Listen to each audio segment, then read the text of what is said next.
Hello folks, welcome to another episode of ITOM Spotlight, and today we have with us Patrick. So Patrick, could you give us a little bit about yourself? Yes, thank you for having me here. I'm Patrick Tyc. I'm from the Netherlands for the partner CBA IT Tools, and we've been a ManageEngine partner since 2007. I'm the managing partner, doing all the contacts with the enterprises and managing my team, which we have now with 17 employees in total. That's nice. You've been with us for quite a while now, since 2007. So how has the journey been with ManageEngine? In fact, it all started with App Manager. Back in 2007, we heard that our governments relied on different metrics against the flooding of the waters. And we had some watergates with the raising of all the waters. And the governments back then were looking into App Manager to monitor all those different canals, and that made us interest from CBA. So we contacted them, and since then it was a wonderful journey.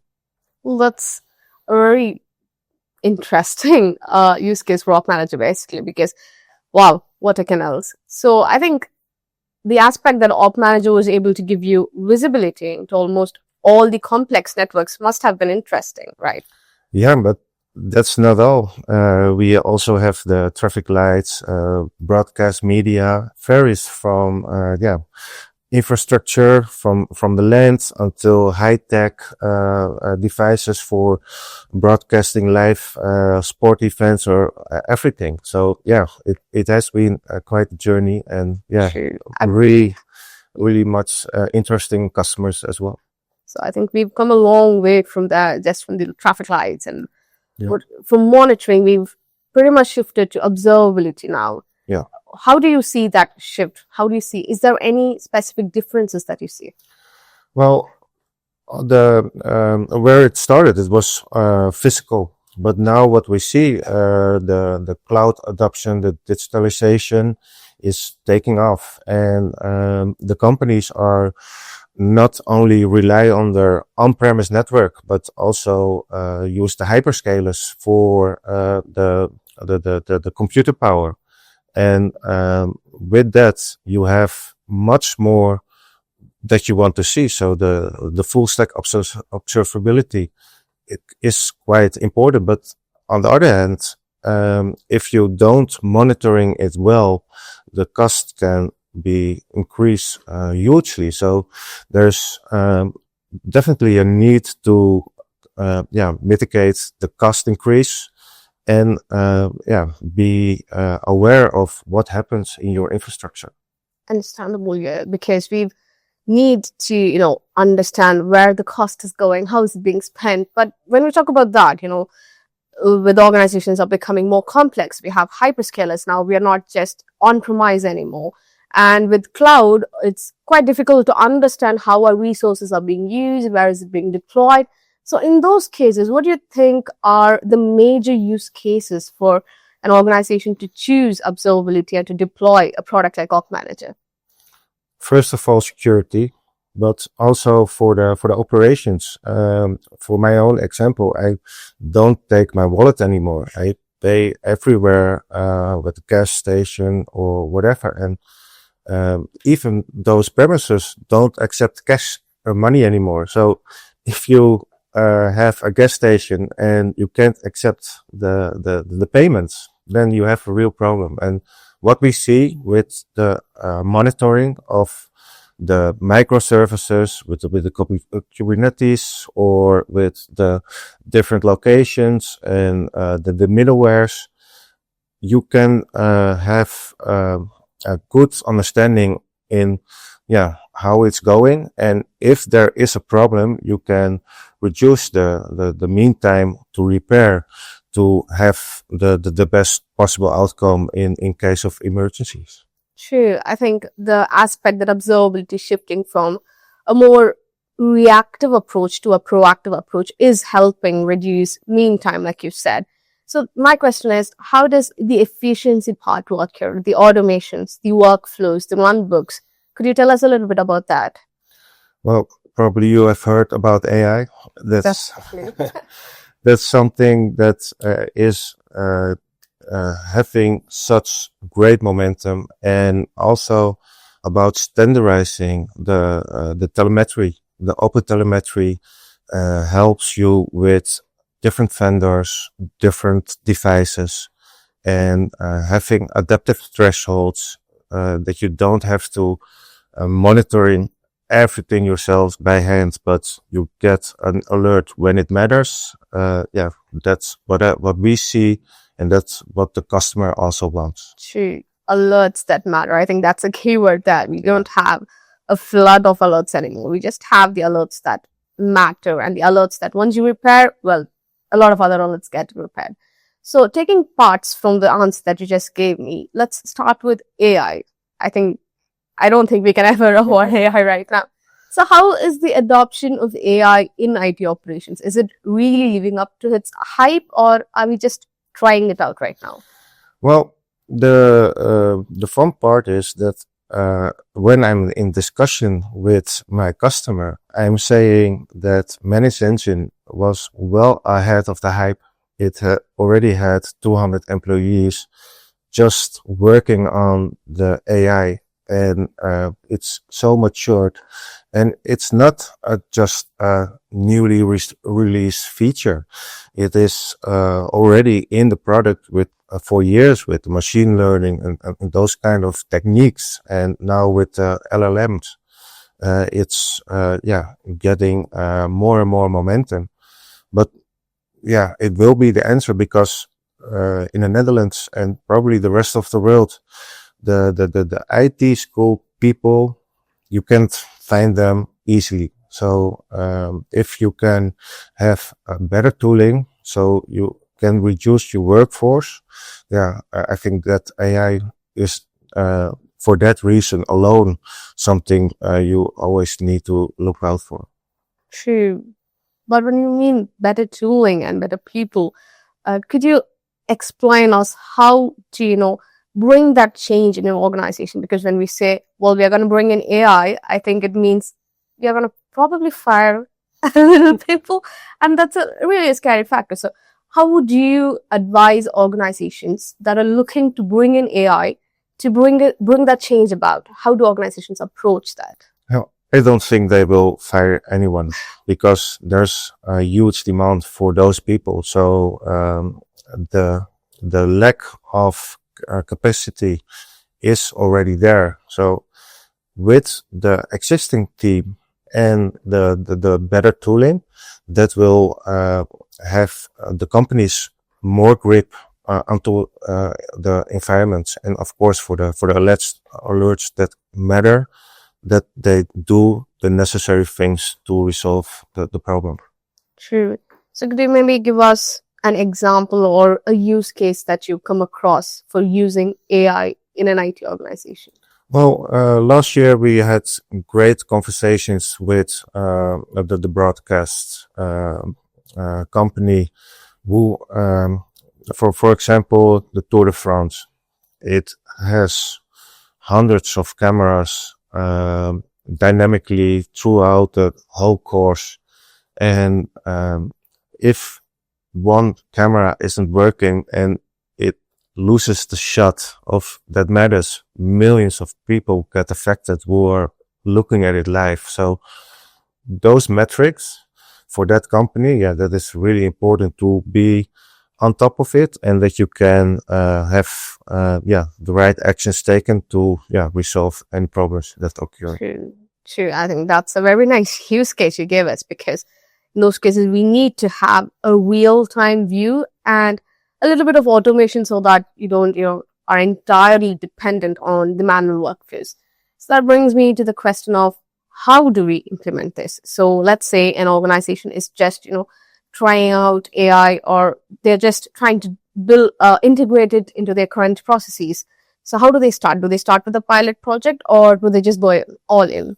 times that we having the conversation takes a longer time because there's so much changing, and what do they want for their infrastructure? So maybe now a big chunk is on-premise, but they are also thinking, maybe should we first migrate to the cloud and then have it in place? So people of the companies are struggling. Okay, the amount of changes, how do we cope up with it? And where to begin? So we see it. So that's why it takes a longer period of time. And with proof of concept, that is something they really look out for. And that helps us also with showing the results and making the customer understanding why they need it and how it can help the organization itself. So we do need a very solid proof of concept, you mean? Yeah. But to establish that, okay, this investment is going to make some sense, I'm pretty sure the organizations will be looking for the return of investment. What is the change that implementing an observability tool is going to bring that I don't already see? So what do you suggest that is?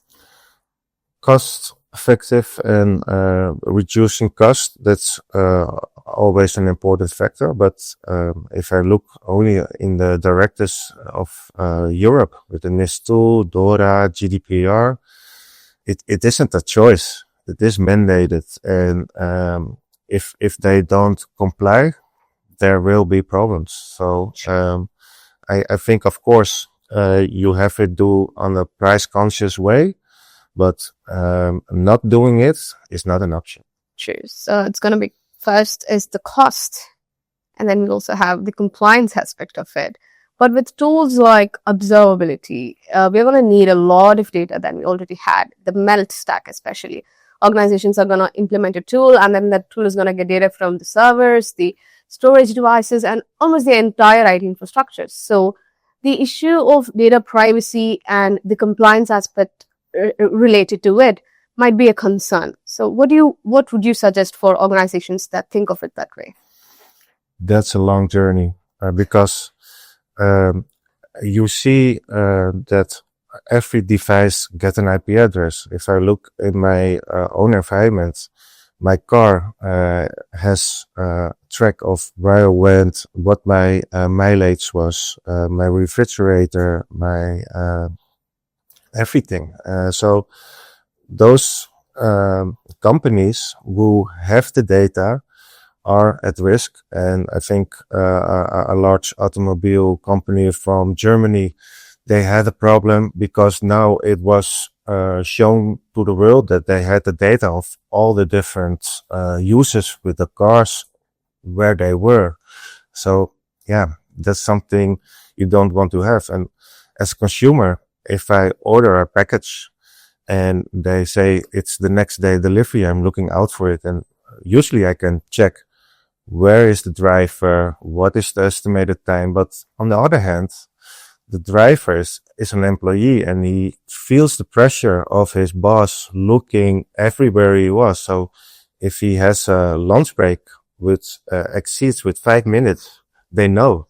And so that's something as a consumer I can understand. I want my package then and then. But from the employer side, I also have respect for the privacy. And you see that in different aspects. So that's certainly a long way to have the discussions, and I don't think it will be commonly agreed how to have it finalized in the coming years. True. So maybe the option that they can choose is try a reliable vendor, maybe a vendor who is privacy conscious, a vendor who offers security as a part of the deal. So how do organizations pick vendors when it comes to observability? With ManageEngine, that's a perfect story. It has a privately owner, and there is no need for quarterly results. And I'm here on the campus. I see the long-term view. So making investments in privacy, in security for a longer period, I truly feel that message. And every time I got the chance, I'm telling that to the customer. Privately owned data centers. ManageEngine runs on ManageEngine. That's a wonderful tagline. So for that alone, it's important. Also, in Europe, we have now the bio, which says the data you have is your own data, and it should be in your own national, international region like the EU. So if you are using hyperscalers and you're a government agency, then you already have a problem because of the Patriot Act and that kind of thing. So with ManageEngine, with the data centers in Schiphol and the recovery in Dublin, that's something I can tell all the customers, and will really appreciate that, and they know those topics will be more important in the coming years. Cheers. The region-specific data handling. Yeah. I think that's something we can all agree on, because we see a lot of regulations around it. We are seeing a lot of changes around it. And we see that organizations are now choosing more regional clouds over a generic vendor or a generic solution. So for our viewers, what would be the advice that you would give? Let's say our viewers are people who are running an IT organization in the European region, not just the Dutch lands, just the entire Europe.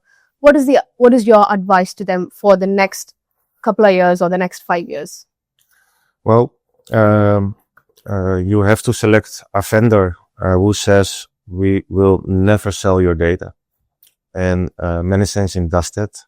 So if you have chosen a vendor who can't guarantee that, maybe you should look or think twice.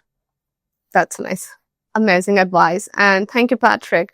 I think the session has been very good, and we've had a lot of good insights and takeaways from it. Thank you for being on the show. You're welcome. Is there any last words you want to share with our audience? No, I feel the love. Thank you for having us. And let's make it a perfect 25. Sure.